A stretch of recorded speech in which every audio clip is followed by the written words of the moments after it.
നീപ്പം ചോദിച്ച MLA ഇവിടെ ഇരിക്കുന്ന കരാട്ടെ താരങ്ങൾ ഒന്ന് കൈവെക്കുക. ഞാനും കരാട്ടെ പഠിച്ചു തുടങ്ങിയത് ഇതുപോലുള്ളൊരു വായനശാലയിൽ നിന്നാണ്. എനിക്കങ്ങനെ സംസാരിക്കാൻ അറിഞ്ഞില്ല. അത് കരാട്ടയുടെ ഒരു പ്രത്യേകതയാണ്.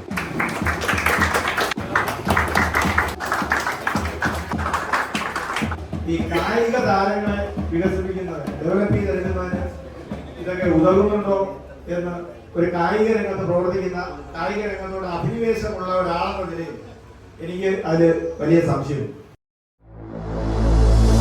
Ladies and gentlemen, welcome to the channel.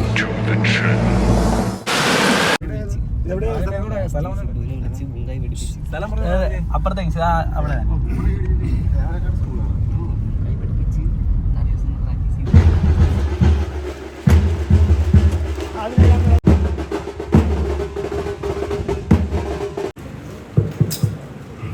പഠനം കഴിഞ്ഞാൽ കുറെ നേരം കളിക്കണം.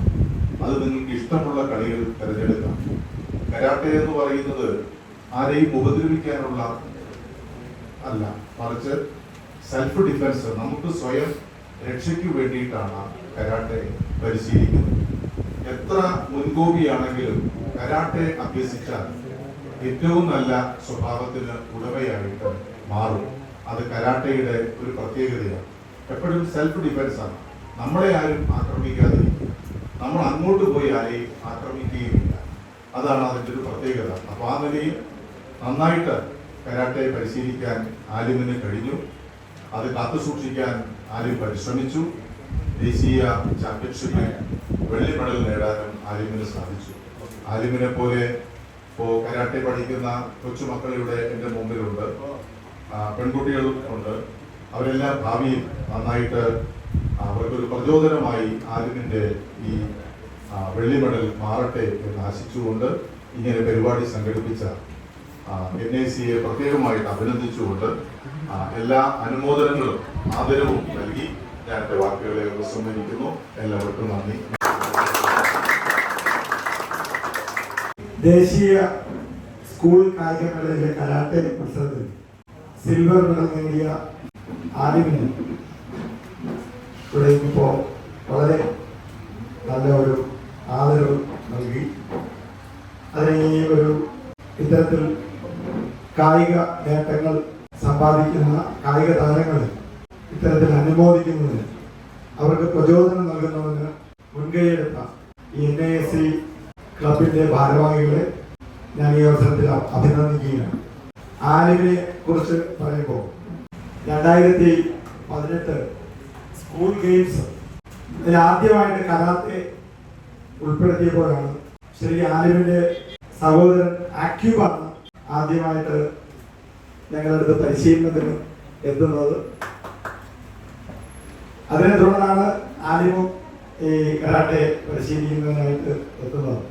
അപ്പൊ ആലിമിന്റെ അക്യൂബിന്റെയും അവരുടെ ഫാമിലി ആ ഒരു പരിശീലനത്തിനായിട്ട് വളരെ വലിയ ഒരു പിന്തുണയാണ് നൽകിയത്. കൃത്യമായിട്ട് അവരുടെ വിദ്യാഭ്യാസത്തോടൊപ്പം തന്നെ റെഗുലറായിട്ട് ആ കരാത്തെ പരിശീലന ക്ലാസ് അറ്റൻഡ് ചെയ്യുന്നവരും സ്ഥിരമായി മത്സരങ്ങൾ പങ്കെടുക്കുന്നവരും അവർ കാണിച്ച ഒരു ഉത്സാഹം, അതുകൊണ്ടാണ് ഇന്ന് ആലിമിന് ഇത്തരത്തിലൊരു ദേശീയ മെഡൽ ജേതാവായിട്ട് മാറാൻ കഴിഞ്ഞിട്ടുള്ളത്. നമ്മുടെ മുൻ MLA വർക്കല കഹാർ അവരുടെ എത്തിയിട്ടുണ്ട്. അദ്ദേഹത്തെ ഈ പരിപാടിയിലേക്ക് സ്നേഹപൂർവ്വം സ്വാഗതം ചെയ്യും. കരാത്തെ എന്ന് പറയുന്നത് ഇന്ന് കേരളത്തിൽ ഏറ്റവും കൂടുതൽ കുട്ടികൾ പരിശീലിക്കുന്ന ഒരു കായിക വിനോദമാണ്. മറ്റൊരു കായിക ഇനത്തിലും ഇത്രയധികം കുട്ടികൾ പരിശീലിക്കുന്നുണ്ടാവില്ല. അത് കേരളത്തിൽ മാത്രമല്ല, ഇന്ത്യയിൽ തന്നെ ലക്ഷക്കണക്കിന് ആളുകളാണ് കരാത്തെ പരിശീലിക്കുന്നത്. അതുകൊണ്ട് തന്നെ സ്കൂൾ ഗെയിംസിലൊക്കെ സാധാരണ ഉപജില്ലാ മത്സരങ്ങളൊക്കെ നടക്കുന്നത് പല കരാട്ടയ്ക്ക് പുറമെ പല കായിക ഇനങ്ങളും ഞങ്ങളുടെ ആറ്റിങ്ങൽ സെന്ററിൽ വെച്ചിട്ട് മത്സരം നടക്കാറുണ്ട്, ഉപജില്ലാ മത്സരങ്ങൾ. അപ്പൊ അതൊക്കെ നടക്കുമ്പോൾ ഉപജില്ലയിലൊക്കെ 2-3 ഇവന്റുകളിലൊക്കെ ആയിരിക്കും മത്സരിക്കാൻ ആളുണ്ടാവുക. അത്ലറ്റിക്സ് അതുപോലെ മറ്റ് ചില ഇനങ്ങൾ ഒഴിച്ച് മറ്റ് ഇനങ്ങളിലൊക്കെ വളരെ ഉപജില്ലയിലൊക്കെ വളരെ ആൾ കുറവ്. പക്ഷെ കരാട്ടയെ സംബന്ധിച്ച് ഉപജില്ലാതലം മുതൽ വളരെ നല്ല മത്സരമാണ് ഇന്ന് എല്ലായിടത്തും. ഉപജില്ലയിൽ 1ാം സ്ഥാനം നേടിയാലാണ് റവന്യൂ ജില്ലയിൽ പങ്കെടുക്കുന്നത്. ആ റവന്യൂ ജില്ലയിൽ തിരുവനന്തപുരം ജില്ലയെ സംബന്ധിച്ച് 12 ഉപജില്ലകൾ. ആ 12 ഉപജില്ലകളിലെയും ജേതാക്കൾ മത്സരിക്കുന്ന റവന്യൂ ജില്ലാതല മത്സരത്തിൽ 1ാം സ്ഥാനം നേടിയാലാണ് തിരുവനന്തപുരം ജില്ലയെ പ്രതിനിധീകരിച്ച് സംസ്ഥാന ചാമ്പ്യൻഷിപ്പിൽ പങ്കെടുക്കുന്നത്. 14 ജില്ലയിൽ നിന്നുള്ള ജില്ലാ ചാമ്പ്യന്മാരോട് മത്സരിച്ച് 1ാം സ്ഥാനം നേടിയാലാണ് കേരളത്തെ പ്രതിനിധീകരിച്ച് നാഷണൽ സ്കൂൾ ഗെയിംസിൽ പാർട്ടിസിപ്പേറ്റ് ചെയ്യാൻ പറ്റും. പക്ഷെ കരാട്ടെ പോലുള്ള ഒട്ടുമിക്ക കായിക ഇനങ്ങളും ഇന്ന് നടക്കുന്നത് നോർത്ത് ഇന്ത്യയിലാണ്. സ്കൂൾ ഗെയിംസിന്റെ നാഷണൽ മത്സരങ്ങളെല്ലാം നടക്കുന്നത് ഈ നോർത്ത് ഇന്ത്യയിൽ. ഒന്നുകിൽ പഞ്ചാബിലായിരിക്കും, അതല്ലെങ്കിൽ ഹരിയാനയിലായിരിക്കും, അതല്ലെങ്കിൽ മധ്യപ്രദേശിലായിരിക്കും. ഇങ്ങനെ ഉത്തരേന്ത്യൻ സംസ്ഥാനങ്ങളിലാണ് ഈ മത്സരങ്ങളെല്ലാം നടക്കുന്നത്. പലപ്പോഴും ഈ ദേശീയ മത്സരങ്ങളൊക്കെ വളരെ വലിയ പ്രഹസനമാണ്. ഇപ്പോ പഞ്ചാബിലെ നാഷണൽ നടക്കുകയാണെങ്കിൽ 24 സീനിയർ ചാമ്പ്യൻഷിപ്പിൽ 24 ഇനങ്ങളാണ്. ആ 24 ഇനത്തിൽ 20 ഗോൾഡ് പഞ്ചാബിന്. അടുത്ത വർഷം മധ്യപ്രദേശിൽ നടക്കുകയാണെങ്കിൽ ഇതുപോലെ 20 or 22 ഗോൾഡ് മധ്യപ്രദേശിന്. അപ്പൊ അതിനു മുൻപ് 1ാം സ്ഥാനം നേടിയ പഞ്ചാബ് അവിടെ 1 or 2 ഗോൾഡ്, ചിലപ്പോൾ 1 ഗോൾഡ് ഉണ്ടാകും. അപ്പൊ അങ്ങനെയാണ് ഈ ഉത്തരേന്ത്യയിലൊക്കെ ഈ കരാട്ടെ പോലെ എല്ലാ മത്സരങ്ങളും നടന്നത്. നേരത്തെ തന്നെ നിശ്ചയിച്ചിട്ടുള്ള ആളുകൾക്കാണ് അവിടെ മെഡൽ കൊടുക്കുന്നത്. അതിന് പ്രതിഷേധിക്കാൻ പോലും അവസരമുണ്ട്. ഇത്തവണ ഇപ്പോൾ കേരള ടീമിന്റെ കരാട്ടെ കോച്ചായിട്ട് പ്രവർത്തിച്ച അമൽ അശോക് കഴിഞ്ഞ 2 വർഷമായിട്ട് കേരള കരാട്ടെ ടീമിന്റെ കോച്ചായി പ്രവർത്തിക്കുന്ന അമൽ അശോക് കൂടി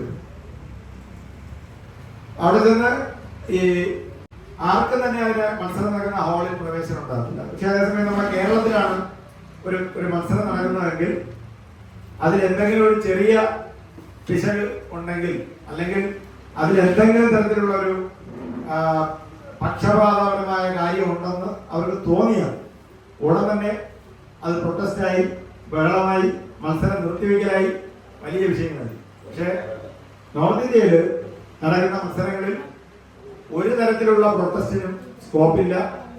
എല്ലാവരെയും പുറത്തിരുത്തും. കോച്ച് ബഹളം ഉണ്ടാക്കിയാൽ അപ്പൊ കോച്ചിനെയും പുറത്താണ്. എന്തെങ്കിലും പ്രതിഷേധിച്ചു കഴിഞ്ഞാൽ അവിടെ നിന്ന് രക്ഷപ്പെട്ടു വരിക സാധ്യമല്ല. അപ്പൊ അങ്ങനെയുള്ള ഇതാണ് ഈ ദേശീയ മത്സര ഇനങ്ങൾ. ഇപ്പോൾ പലപ്പോഴും നമ്മൾ ചർച്ച ചെയ്യാറുണ്ട് ഈ കായിക രംഗത്ത്. ഇപ്പോൾ നോർത്ത് ഇന്ത്യയൊക്കെ വളരെ വളരെ മുന്നിലാണ്. പക്ഷെ ആ മുന്നിലായിരിക്കുന്നത് ഇങ്ങനെയും കൂടെ ചില കാര്യങ്ങൾ ഇതിനകത്തുണ്ട്. നമ്മളെ കേരളമൊന്നും അത്തരം കായിക ഇനങ്ങൾ ഹോസ്റ്റ് ചെയ്യുന്നതിന്, ദേശീയ മത്സരങ്ങൾ ഹോസ്റ്റ് ചെയ്യുന്നതിന് മുന്നോട്ട് വരുന്നില്ല എന്നുള്ളതാണ് വളരെ ദുഃഖകരമായ ഒരു സത്യം. അതിന് MLA കൂടെ ഇരിക്കുമ്പോൾ എനിക്കത് പറയണമെന്നുണ്ടായിരുന്നു. നമ്മുടെ സർക്കാരിന്റെ ഈ കായിക രംഗത്തോട് പലപ്പോഴും നമ്മുടെ സ്റ്റേഡിയം നിർമ്മിക്കുന്നതിനും മറ്റ് ഫെസിലിറ്റികളൊക്കെ ഒരുക്കുന്നതിനും ഒക്കെ ധാരാളം പൈസ ചെലവിടുന്നു. പക്ഷെ യഥാർത്ഥത്തിൽ ഈ കായിക താരങ്ങളെ വികസിപ്പിക്കുന്നതിന്, ഡെവലപ്പ് ചെയ്തെടുക്കുന്നതിന് ഇതൊക്കെ ഉതകുന്നുണ്ടോ എന്ന് ഒരു കായിക രംഗത്ത് പ്രവർത്തിക്കുന്ന, കായിക രംഗത്തോട് അഭിനിവേശമുള്ള ഒരാളെന്ന നിലയിൽ എനിക്ക് അതിൽ വലിയ സംശയം. കഴിഞ്ഞ ദിവസം തന്നെ നമ്മൾ കരാട്ടെ സംസ്ഥാന മത്സരം ജിമ്മി ജോർജ് ഇൻഡോർ സ്റ്റേഡിയത്തിൽ 3 ദിവസമായിട്ട് നടത്തിയുണ്ടായി. ഞാനായിരുന്നു ആ മത്സരത്തിന്റെ ഒരു പ്രധാന സംഘാടകൻ. ആ സംഘാടകൻ എന്നുള്ള നിലയിൽ ഞാൻ അനുഭവിച്ച വളരെ വലിയ ബുദ്ധിമുട്ടുണ്ട്. നമ്മൾ ആ സ്റ്റേഡിയം ബുക്ക് ചെയ്തപ്പോൾ 39,000 രൂപയാണ് ഒരു ദിവസം ആ സ്റ്റേഡിയത്തിന് റെന്റായിട്ട് നമ്മളോട് പറഞ്ഞു. പക്ഷെ മത്സരം നടക്കുന്നതിന് തലേ ദിവസം പറയുന്നു 1,15,000 രൂപ ഒരു ദിവസം കൊടുത്താലേ മത്സരം നടത്താൻ പറ്റും. നമ്മൾ ഉടൻ തന്നെ കായിക മന്ത്രിയെയും ഒളിമ്പിക് അസോസിയേഷൻ പ്രസിഡന്റിനെയൊക്കെ പോയി കണ്ടു. അവരൊക്കെ ഇടപെട്ടു. അതുകൊണ്ട് നമ്മളവിടെ 3 ദിവസം മത്സരം നടത്തി. പക്ഷെ ഇപ്പോഴും ആ സ്റ്റേഡിയത്തിൽ തന്നെ വിളിച്ചുകൊണ്ടിരിക്കുകയാണ്. ഈ 4 ലക്ഷം രൂപ വിവിധ ഹാളിന്റെ റെന്റ്, മറ്റ് പലതരത്തിലുള്ള വാടകകളും ക്ലീനിങ് ചാർജും എല്ലാം കൂടെ ഒരു 3,70,000 രൂപയോളം 3 ദിവസത്തെ മത്സരത്തിന് അടയ്ക്കണമെന്നുണ്ട്. അപ്പൊ കേരളത്തിലെ നമ്മുടെ കായിക പ്രവർത്തനത്തിന്റെ ഒരു സ്ഥിതി ഇതാണ്. അപ്പൊ ഈ ഒരു സാഹചര്യത്തിൽ നിന്നുകൊണ്ടാണ് നമ്മൾ ഈ കരാട്ടെ എന്ന് പറയുന്ന കായിക ഇനം ഈ കരാട്ടെ എന്ന് പറയുന്ന കായിക ഇനത്തിൽ തന്നെ നമുക്ക് വളരെ വലിയ വെല്ലുവിളിയാണുള്ളൂ. കാരണം നിരവധിയായിട്ടുള്ള ഫേക്കായിട്ടുള്ള സമാന്തര സംഘടനകളും തെറ്റിദ്ധാരണകൾ പരത്തുന്ന പലതരത്തിലുള്ള മത്സരങ്ങളും ഒക്കെ നിലനിൽക്കുന്ന ഒരു മേഖലയാണ് കരാട്ടെ മേഖല എന്ന് പറയുന്നത്. യഥാർത്ഥത്തിൽ നമ്മൾ കരാട്ടെ രംഗത്ത് ഒരു ഒരു കായിക താരത്തിന് എന്തെങ്കിലും ഒരു പ്രയോജനം, ഇപ്പോൾ കരാട്ടെ എന്ന് പറയുമ്പോൾ നമ്മൾ MLA നേരത്തെ പറഞ്ഞത് ഒരു സ്വയരക്ഷ, ഒരു സെൽഫ് ഡിഫൻസ് ആണെന്നുള്ളത്. അപ്പോൾ അത് ശരിയാണ്. കരാട്ടെ നമ്മൾ പരിശീലിക്കുന്നത് വഴി നമുക്കൊരു അച്ചടക്കം ഉണ്ടാകും, നമുക്കൊരു ആത്മവിശ്വാസം ഉണ്ടാകും, നമുക്ക് ഏകാഗ്രത കിട്ടും, കായികമായിട്ടും മാനസികമായിട്ടുള്ള ശക്തിയൊക്കെ ഉണ്ടാകും. ഇതൊക്കെ ഏതൊരു കായിക, ഇപ്പൊ ഇത് തന്നെ ഞാൻ മനസ്സിലാക്കുന്നത് ഒരു വോളിബോൾ ഒരു ക്ലബാണ് പ്രധാനമായിട്ടും, അല്ലേ? അപ്പൊ കരാട്ടെ അല്ല, വോളിബോൾ കളിച്ചാലും ഈ പറയുന്ന എല്ലാ ഗുണങ്ങളും അവിടെ ഉണ്ടാകും. ഏത് കായിക പ്രവർത്തനത്തിൽ ഏർപ്പെട്ടാലും ഈ പറഞ്ഞ നമ്മുടെ ശരീരത്തിന് വേണ്ട അച്ചടക്കവും ഏകാഗ്രതയും ഒക്കെ ഉണ്ടെങ്കിൽ മാത്രമേ നമുക്ക് ആ രംഗത്ത് ശോഭിക്കാൻ കഴിയൂ. കരാട്ടയെ സംബന്ധിച്ച് കരാട്ടെ പലപ്പോഴും ഈ ബെൽറ്റ്, സർട്ടിഫിക്കറ്റ് ഇതിലൊക്കെ അധിഷ്ഠിതമാണ്. പലപ്പോഴും നമ്മൾ കരാട്ടെ എന്ന് പറയുമ്പോൾ എന്നിട്ട് തന്നെ ചോദിക്കാറുണ്ട്, ഈ കരാട്ടെ എന്ന് പറയുമ്പോൾ ഇപ്പൊ ഏത് ബെൽറ്റാണെന്ന് ചോദിക്കാറുണ്ട്. യഥാർത്ഥത്തിൽ കരാട്ടെ എന്ന് പറയുന്നത് നമ്മൾ അതിന് ഈ പറയുന്ന ബെൽറ്റുകളും അതിനൊരു ഗ്രേഡൊക്കെ ഉണ്ടെങ്കിലും യഥാർത്ഥത്തിൽ അതിൻ്റെ ഒരു കഴിവ് എന്ന് പറയുന്നത് അതിൽ നമുക്ക് പെർഫോം ചെയ്യാൻ എത്രത്തോളം കഴിയുന്നു എന്നുള്ളതാണ്. നമുക്ക് പെർഫോം ചെയ്യാൻ കഴിയുന്നില്ലെങ്കിൽ, നമുക്കിപ്പോൾ ഒരു ആക്രമണത്തെ ചെറുക്കാൻ നമുക്ക് കഴിയുന്നില്ലെങ്കിൽ, അല്ലെങ്കിൽ നമുക്കൊരു ആക്രമണത്തിൽ നിന്ന് ഒഴിഞ്ഞു മാറാൻ കഴിയുന്നില്ലെങ്കിൽ നമ്മൾ പഠിച്ച കരാട്ടെ കൊണ്ട് എന്താണ് പ്രയോജനമുള്ളത്? അത് പരിശോധിക്കപ്പെടുന്നത് അതിന്റെ മത്സര രംഗത്താണ്.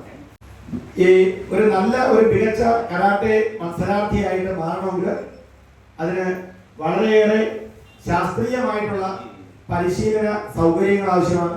ഇന്ന് അത്തരത്തിലുള്ള കരാട്ടെ പരിശീലന കേന്ദ്രങ്ങൾ കേരളത്തിൽ വളരെയധികം വ്യാപകമായിട്ട് വർദ്ധിക്കുന്നുണ്ട്. അതുകൊണ്ട് തന്നെ കരാട്ടയുടെ നിലവാരം, മത്സര നിലവാരം ധാരാളമായിട്ട് വളരെയധികം മികച്ച രീതിയിൽ മെച്ചപ്പെടുന്നുണ്ട്. ഇപ്പൊ കഴിഞ്ഞ സംസ്ഥാന ചാമ്പ്യൻഷിപ്പിൽ തിരുവനന്തപുരമാണ് ചാമ്പ്യനായത്, ഓരോ ചാമ്പ്യൻസ് ആയത്. മറ്റ് ജില്ലകളെ ബഹുദൂരം പിന്നിലാക്കിയാണ് തിരുവനന്തപുരം ഓവറോൾ ചാമ്പ്യൻസ് ആയത്. തിരുവനന്തപുരം ജില്ല 35 സ്വർണം നേടിയപ്പോൾ രണ്ടാം സ്ഥാനത്ത് വന്ന പാലക്കാട് 15 സ്വർണമാണ് നേടിയത്. അപ്പോൾ തന്നെ നിങ്ങൾക്ക് മനസ്സിലാക്കാം ഈ കരാട്ടെ മത്സര രംഗത്ത് തിരുവനന്തപുരത്തിന്റെ ശക്തി എന്താണെന്നുള്ളത്. ദേശീയ സ്കൂൾ കായികമേളയിൽ കേരളം 2 മെഡലുകളാണ് നേടിയത്, 2 വെള്ളി മെഡലുകളാണ്. ആ 2 മെഡലും തിരുവനന്തപുരത്ത് നിന്ന് ഉള്ള കുട്ടികളാണ് നേടിയതെന്ന പ്രത്യേകത. ഏത് കരാട്ടയുടെ ഒരു ദേശീയ തലമെടുത്താലും സംസ്ഥാന തലമെടുത്താലും ഒക്കെ തിരുവനന്തപുരത്തെ കരാട്ടെ താരങ്ങളാണ് വളരെ മുന്നിൽ നിൽക്കുന്നത്. അതിൽ എടുത്തു പറയേണ്ടത് ഞാൻ തന്നെ നേതൃത്വം കൊടുക്കുന്ന ആറ്റിങ്ങൽ കരാട്ടെ ടീം. ഇപ്പോ ഈ ദേശീയ മെഡൽ നേടിയ 2 കുട്ടികളും ആറ്റിങ്ങൽ കരാട്ടെ ടീമിന്റെ അംഗങ്ങളാണ്. ഇപ്പോ സംസ്ഥാന തലത്തിൽ തിരുവനന്തപുരം ജില്ല 35 സ്വർണം നേടിയപ്പോൾ അതിൽ 17 സ്വർണവും ആറ്റിങ്ങൽ കരാട്ടെ ടീമിലെ കുട്ടികൾ നേടിയതാണ്. ഈ കരാട്ടെ രംഗത്ത് വളർന്നു വരുന്ന കായിക താരങ്ങൾ, ഇവിടെ ധാരാളം കുട്ടികൾ ഇപ്പോൾ കരാട്ടെ കുട്ടികൾ ഇപ്പോൾ ഞാൻ ആറ്റിങ്ങൽ കരാട്ടെ ടീമിന്റെ ഒരു മുഖ്യ പരിശീലകൻ എന്നുള്ള നിലയിൽ മാത്രമല്ല, സ്പോർട്സ് കൗൺസിലിന്റെ തിരുവനന്തപുരം ജില്ലാ കരാട്ടെ അസോസിയേഷന്റെ സെക്രട്ടറി എന്നുള്ള നിലയിലും തിരുവനന്തപുരം ജില്ലാ കരാട്ടെ അസോസിയേഷന്റെ റഫറി കമ്മീഷൻ ചെയർമാൻ എന്നുള്ള നിലയിലും ഈ കരാട്ടയുടെ ഒരു നിലവാരം ഉയർത്തുന്നതിന് വേണ്ടി, അതിന്റെ മത്സര നിയമങ്ങളെ കുറിച്ച് എല്ലാ കരാട്ടക്കാർക്കും അതിലൊരു വ്യക്തത വരുത്തുന്നതിന് വേണ്ടിയിട്ടായാലും കരാട്ടെ രംഗത്ത് പ്രവർത്തിക്കുന്നവർക്ക് കരാട്ടയുടെ സാങ്കേതികമായ അറിവുകൾ പങ്കുവയ്ക്കുന്നതിനായാലും എല്ലായ്പ്പോഴും ഞാൻ ശ്രദ്ധിക്കാറുണ്ട്. ഈ പ്രദേശത്ത് ധാരാളം കരാട്ടെ താരങ്ങൾ ഭാവിയിൽ ഉയർന്നു വരട്ടെ എന്ന് ആശംസിക്കുന്നു. ഏതെങ്കിലും തരത്തിലുള്ള കരാട്ടെ രംഗത്ത് ഉയർന്നു വരുന്നതിന് എന്ത് തരത്തിലുള്ള സഹായത്തിനും നിങ്ങൾക്ക് എന്നെയും സമീപിക്കാവുന്നതാണ്. എല്ലാവർക്കും ഈ ഒരു അനുമോദന സമ്മേളനം സംഘടിപ്പിച്ച ഈ ഒരു ക്ലബിന് എല്ലാവിധ ഭാവങ്ങളും നേരുന്നു. എന്നെ കൂടി ഈ ഒരു പരിപാടിയിൽ പങ്കെടുപ്പിച്ചതിന് എല്ലാം നന്ദി അറിയിക്കുന്നു. കരാട്ടെ സംബന്ധമായ എന്ത് സേവനങ്ങൾക്കും എന്ത് തരത്തിലുള്ള പിന്തുണയും നിങ്ങൾക്ക് എൻ്റെ ഭാഗത്തുനിന്ന് വാഗ്ദാനം ചെയ്തുകൊണ്ട് നിർത്തുന്നു. നമസ്കാരം. വേദിയിലും സദസ്സിലും ഇരിക്കുന്ന എല്ലാവർക്കും എൻ്റെ നമസ്കാരം. ഇതിലിപ്പോൾ കരാട്ടെയെക്കുറിച്ചും കായിക താരങ്ങൾക്ക് ഉത്തേജകം പകരുന്ന വാക്കുകളൊക്കെ വളരെ ഭംഗിയായി ഇവിടെ പറഞ്ഞു കഴിഞ്ഞു. പിന്നെ ഒരു വലിയ പ്രസംഗത്തിന് സമയമില്ല. പക്ഷെ എന്നാലും കുറച്ച് കാര്യങ്ങൾ പറയും. ഞാനും കരാട്ടെ പഠിച്ചു തുടങ്ങിയത് ഇതുപോലുള്ളൊരു വായനശാലയിൽ നിന്നാണ്. അപ്പം ഈ ഒരു വായനശാലയുടെ പ്രവർത്തനം ഇവിടെ പറഞ്ഞു കേട്ടത് മാത്രമല്ല, ഞാൻ അക്യൂബ ആലിമ് പരിചയപ്പെട്ട് തുടങ്ങിയ സമയം മുതലേ കേൾക്കാൻ തുടങ്ങിയ ഒരു ക്ലബ്ബാണ് NAAC എന്ന് പറയുന്നത്. കാരണം അക്യൂബിന്റെ പിതാവ് ഗൾഫിൽ നിന്ന് സ്ഥിരമായി എന്നെ വിളിക്കുകയും ഇവരുടെ പരിശീലനത്തിന്റെ കാര്യങ്ങളെ പറ്റിയും മത്സരത്തിന്റെ കാര്യത്തെ പറ്റിയൊക്കെ തിരക്കണം. അപ്പോഴൊക്കെ ഞാൻ കേൾക്കുന്ന ഒരു പേര് ഈ ഒരു ക്ലബിന്റെ പേരാണ്. ഇനിയും ഒരുപാട് ഉയരത്തിൽ ആരും എത്തിച്ചേരട്ടെ എന്ന് ആശംസിക്കുന്നു. ഇതുപോലെ കായിക താരങ്ങളെ മുന്നോട്ട് നയിക്കാൻ ഈ ക്ലബ്ബ് എടുക്കുന്ന പ്രവർത്തനത്തിൽ വളരെ സന്തോഷം തോന്നുന്നുണ്ട്. എല്ലാവിധ ഭാവങ്ങളും നേരുന്നു. നന്ദി, നമസ്കാരം. ഇതിൽ പറ്റിയ അഭിമാനം വല്ലതും ഉണ്ടോ നമുക്ക് നമ്മുടെ നാട്ടിൽ? ഉണ്ടോ? ഇതിൽ കൂടുതൽ സന്തോഷിക്കാൻ വല്ലതും ഉണ്ടോ? ഇല്ലേ? സന്തോഷം കൊണ്ട് എനിക്ക് ഇരിക്കാൻ വയ്യേ എന്ന് പറയുന്നില്ലേ? ആ സ്ഥിതിയിലാണ് ഞാൻ. അതുകൊണ്ട് ഇത് ഞായറായിക്കോടത്ത് ഇവിടെ ഇരിക്കുന്ന ഓരോരുത്തർക്കും കിട്ടിയതാണ് ഈ പ്രൈസ്. ഇല്ലേ? നിങ്ങൾക്ക് ഓരോരുത്തർക്കും കിട്ടിയ അംഗീകാരമാണിത്. കരാട്ടെ അസോസിയേഷന്റെ എന്റെ ബഹുമാന സുഹൃത്ത് നേരത്തെ പ്രസംഗിച്ചപ്പോ പറഞ്ഞു, ഇതിൽ നിന്നുള്ള പ്രചോദനം നിങ്ങൾ എല്ലാവരും ഉൾക്കൊള്ളണമെന്ന്. ഇല്ലേ? കരാട്ടെ സ്വരക്ഷയ്ക്ക് വേണ്ടിയുള്ള ഒന്നാണെന്ന് മാത്രം പറഞ്ഞാൽ തീരുമോ? അല്ല, അതൊരു മഹിതമായ കായിക രൂപം കൂടിയാണ്. ഇല്ലേ? അതൊരു മഹിതമായ കായിക രൂപം കൂടിയാണ്. ഒരു കാര്യം ശരിയാണ്, ഇപ്പൊ എല്ലായിടത്തും തുടങ്ങിയില്ല. അല്ലേ? ഓരോരുത്തർ ബ്ലാക്ക് ബെൽറ്റ് മറ്റേ ബെൽറ്റ് എന്ന് പറഞ്ഞുകൊണ്ട് ഓരോരുത്തർ വന്ന് ഓരോ മുക്കിനും മൂലയും തുടങ്ങിയിരിക്കുകയാണ്. ഇല്ലേ? ഇതിനെന്തെങ്കിലും തരത്തിലുള്ള ഒരു മാനദണ്ഡം വേണം. ഇതിനൊക്കെ എന്തായിരിക്കണം? അല്ല, കുട്ടികളെയൊക്കെ ഒത്തിരി എണ്ണത്തിനെ പിടിച്ചോണ്ട് പോയി ഈ പരിപാടിക്ക് തയ്യാറാക്കുന്നതല്ലേ? അതിന് കേപ്പോലും കയറിയും വേണ്ടേ?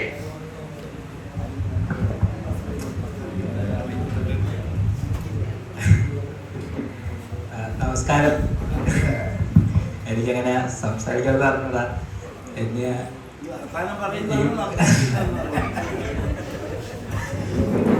ഈ പരിപാടിക്ക് ക്ഷണിച്ച രാഷ്ട്ര ടീമിനും വായനശാലയ്ക്ക് ഞാൻ നന്ദി നൽകുന്നു. എനിക്ക് സന്തോഷം മാത്രമേ ഉള്ളൂ. ഇത്രയും സപ്പോർട്ടീവായ നാട്ടുകാർ എല്ലാവരും ഉള്ളത് തന്നെ ഇവിടുത്തെ എല്ലാ പിള്ളേർക്കും നല്ലൊരു പ്രചോദനമാണത്. എൻ്റെ കോച്ചായ ഇൻസ്ട്രക്ടറായ അമലേശ്വരനാണ്. എൻ്റെ മെയിൻ ഇൻസ്ട്രക്ടർ സമ്പത്ത് ഇൻസായിയാണ്. എൻ്റെ പാരൻസ് ആണെങ്കിൽ നല്ല സപ്പോർട്ടായിരുന്നു. എൻ്റെ മുമ്പത്തെ മാഷായിരുന്നു അൻവർ മാഷ്. ഞാൻ ആദ്യം കരാട്ടെ തന്നെ തുടങ്ങിയത് അൻവർ മാഷിൽ നിന്നാണ് ഞാൻ കരാട്ടെ തന്നെ തുടങ്ങിയത്. ഈ നാസ്കില് ആദ്യം ഞാൻ നാസ്കിൽ വന്നതിന് വോളിബോൾ പ്രാക്ടീസ് ചെയ്യായിരുന്നു. ആദ്യത്തെ സ്പോർട്സ് തന്നെ വോളിബോളായിരുന്നു. വോളിബോൾ പ്രാക്ടീസ് ചെയ്ത് അങ്ങനെയാണ് അൻവർ മാസ്റ്ററിൻ്റെ നമ്മൾ കരാട്ടെ പഠിക്കാൻ വന്നത്. അങ്ങനെയാണ് കരാട്ടയുടെ തുടക്കം. Thank you.